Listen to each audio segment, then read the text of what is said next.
강원도 홍천에 건설을 추진 중이던 한중문화타운에 반대하는 국민청원이 66만 명을 훌쩍 넘기자 사업자인 코오롱글로벌이 사업을 전면 재검토하기로 했습니다. 강원도는 26일 이 사업이 불가할 것이라는 점을 인식한다는 입장을 코오롱글로벌로부터 받았다고 밝혔습니다. 코오롱글로벌은 더는 한중문화타운 사업의 진행이 불가할 것이라는 점을 인식하고 있다며 큰 손실을 감수하고서라도 사업 계획을 전면 재검토하도록 하겠다고 사업 철회 의사를 밝혔습니다. 한중문화타운은 골프장 2회 부지 개발을 추진하는 과정에서 나온 구상이었는데요. 코오롱글로벌 주도로 홍천군 북방면 전치공리 일원에 미디어 아트, 한류 영상 테마파크, 중국 전통정원, 중국 푸드존 등 공연 체험 공간을 조성해 중국 관광객을 유치한다는 계획이었습니다. 그러나 이를 두고 차이나타운이라는 주장이 나왔고 일부 단체는 중국의 동북공정과 문화침탈의 교두보로 전락할 것이라며 철회를 촉구해왔습니다. 지난달 29일 청와대 국민청원 게시판에는 이 사업을 철회해달라는 청원이 올라와 27일 현재 66만여 명이 동의했습니다. 앞서 지난달 말 청와대 국민청원 게시판에 강원도 차이나타운 건설을 철회해주세요 라는 제목의 글이 올라왔었는데요.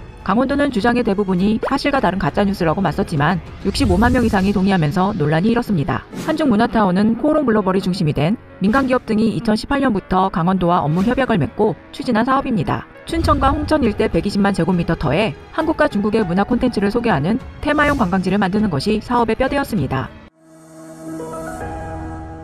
2019년 통계를 기준으로 전 세계에 현존하는 화교의 수는 약 5천만 명으로 집계되었습니다. 동남아시아의 경우 그 나라 경제권을 좌지우지할 정도로 막강한 권력을 행사하는 집단으로 성장하였으며 그리하여 원주민들은 화교에 대한 적대감 또한 매우 높은 상태입니다. 최근 몇 년간 유독 우리나라 부동산 매입에 열을 올리고 있는 중국 공산당의 검은 돈, 차이나머니 속에 감춰진 의도에 대해서 자세하게 알아보겠습니다. 한국에서는 인천과 부산이 대표적인 차이나타운입니다. 19세기 후반 청나라 조계지로 지정되어 형성된 곳입니다. 조계지란 외국인이 취해법권을 누릴 수 있는 거주지역이라는 의미입니다. 당시 차이나타운이라 불리진 않았지만 중국계 이주민들의 주요 거주지로 중국 문화를 느낄 수 있는 거리가 형성된 지역으로는 서울 대림동과 연남동, 구로동, 연희동 등이 있습니다. 2017년 이후 비로소 화교들이 모여 사는 일대를 공식적으로 차이나타운으로 부르기 시작합니다. 그리고 몇 년 후부터 중국인 관광객들이 지속 늘어나고 이들을 상대로 상권의 활기를 띠면서 돈 냄새를 맡은 중국인들이 하나둘씩 상권을 접수하기 시작합니다. 이미 2010년 2월부터 부동산 투자 이민 제도를 시행하고 있던 제주도는 2014년 말 기준으로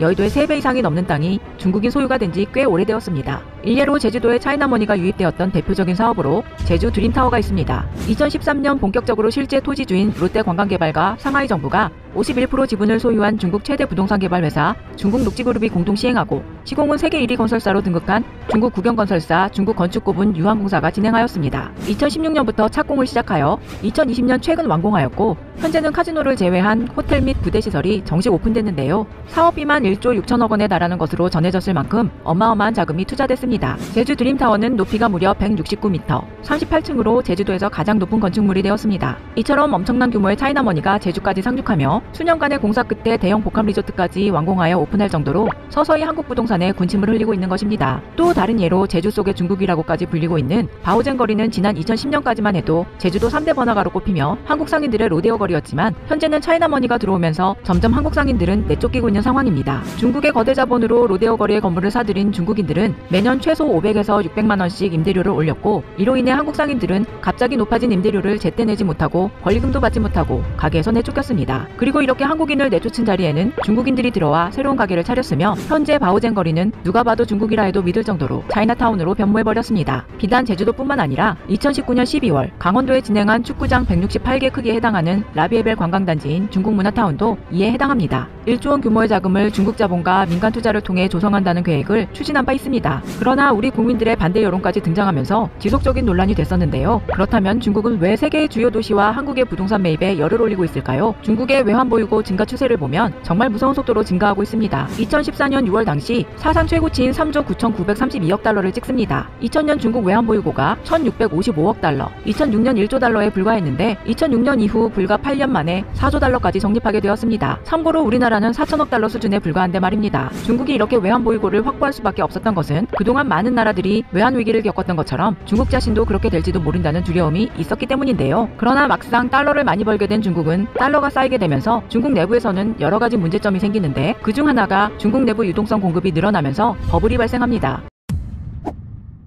중국 내부의 기업들은 많은 달러를 벌어들이면서 그렇게 번 달러로 사람들 월급도 주고 밀린 외상값도 치르고 하려면 달러를 위안화로 환전해 사람들에게 나눠주고 보니 결국엔 시중의 위안화 유동성이 늘어나게 됩니다. 시중에 공급된 유동성은 사람들의 급여를 올리는 순기능 역할을 했으며 더불어 올라간 급여는 생산 단가에 반영되어 물가까지 덩달아 올라가게 됐습니다. 한마디로 인플레이션이 발생하게 된 것이죠. 이뿐만 아니라 돈이 남아돌아 화폐 가치는 떨어지고 여기저기 돈 굴릴 것을 찾다 보니 사람들이 실물 자산 투자에 눈뜨기 시작했고 수많은 중국 사람들은 부동산, 주식 등 돈 넣고 돈 먹기 게임 챌린지에 참여하기 시작했습니다. 조금 더 먼저 산 사람의 부동산을 늘어난 유동성 공급을 통해 웃돈을 확보한 나중 사람이 웃돈을 주고 사주고 또 이와 같은 거래가 수없이 반복되면서 자산 버블이 발생하기 시작됩니다. 또한 달러가 쌀수록 위안화 가치 상승 압력이 생겨 수출 둔화가 되었습니다. 중국이 가장 원하는 것은 둔화 없이 지속 가능한 경제 성장인데 이런 현상들 때문에 중국이 해외로 눈을 돌리게 된 것입니다. 특히나 중국 공산당은 일당 독재 체제이기 때문에 유독 경제 문제에 관심이 클 수밖에 없었는데 이 때문에 중국식 국가 자본주의를 운영하며 중국 경제를 컨트롤하고 있었지만 여기에는 딜레마가 있었습니다. 경상수지 흑자와 외국인 투자가 계속되어 달러가 자국으로 계속 유입될수록 자연스럽게 임금이 올라가고 위안화 가치가 상승하게 되었던 것입니다. 이렇게 상황이 지속될수록 중국에서 생산하는 물품의 가격들이 오르고 동남아시아 등의 중국 대체지에서 생산하는 물품에 비해 가격 경쟁력, 수출 경쟁력이 현저히 떨어질 수밖에 없습니다. 특히나 중요 기술을 확보하지 못한 단순 조립 생산기지로서 다른 선진 기술을 가지고 있는 나라들과 동등한 위치까지 서지 못하게 된다면 단순 조립 생산 경쟁국들과의 가격 경쟁에 밀려 수출 둔화로 외화벌이가 줄어들고 경기 둔화 내지는 경제 위기로 공산당 일당 독재 체제에 큰 위협이 될 수밖에 없다는 것입니다. 또한 중국인들이 투자했던 국가로는 미국, 홍콩, 호주, 일본, 싱가포르 기타 지역 등 주로 정치적 불안감 없이 안전하게 에셋 파킹할 수 있는 선진국에 집중되었습니다. 우리나라는 2005년부터 2016년까지 최근 10년 동안 중국인들이 해외 상업용 부동산에 투자한 누적 규모 순으로 5번째에 해당하는 나라이기도 합니다. 2011년 이후 중국인들의 차이나머니가 지속 유입되면서 중국인 소유 토지 면적이 급격히 증가했습니다. 차이나머니는 주로 제주도를 집중 공략 대상처로 삼았는데요. 2010년만 해도 제주도 내 중국인 소유 토지 면적이 1만 4천 평에 불과했으나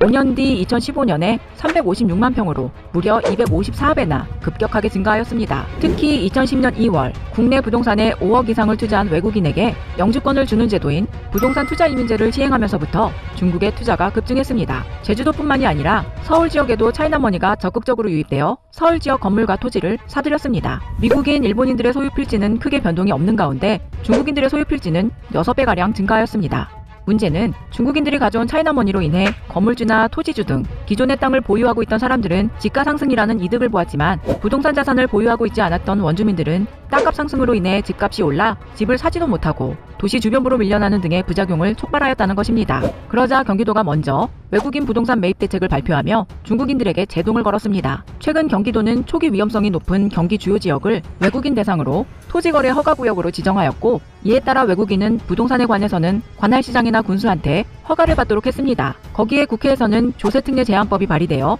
외국인이 국내 주택을 매입한 후 2개월 동안 실거주하지 않으면 취득세를 20% 더 내야 합니다. 이로 인해 실제 거주하지도 않을 거면서 부동산에 매입한 중국인 투기꾼들은 20% 취득세를 더 지불해야 될 상황입니다. 이처럼 중국 공산당 정부는 하다못해 남의 나라인 대한민국 땅까지 쳐들어와 부동산 가격 부풀리기를 조장하며 자신들의 이속만 챙겨가거나 더 나아가 영토 확장의 야욕까지 서슴없이 진행하고 있는 상황인 것입니다. 차이나머니로 불리는 말로만 민주주의를 표방한 중국 공산당은 일당 독재 체제로 만든 검은 돈으로 우리의 안식처를 침범하고 있습니다. 이에 맞설 수 있는 것은 강원도 차이나타운 반대 의견처럼 범국민적인 단합과 우리 정부의 강력한 법적 규제를 통해 원천 봉쇄할 수 있습니다. 이상 이슈거리였습니다.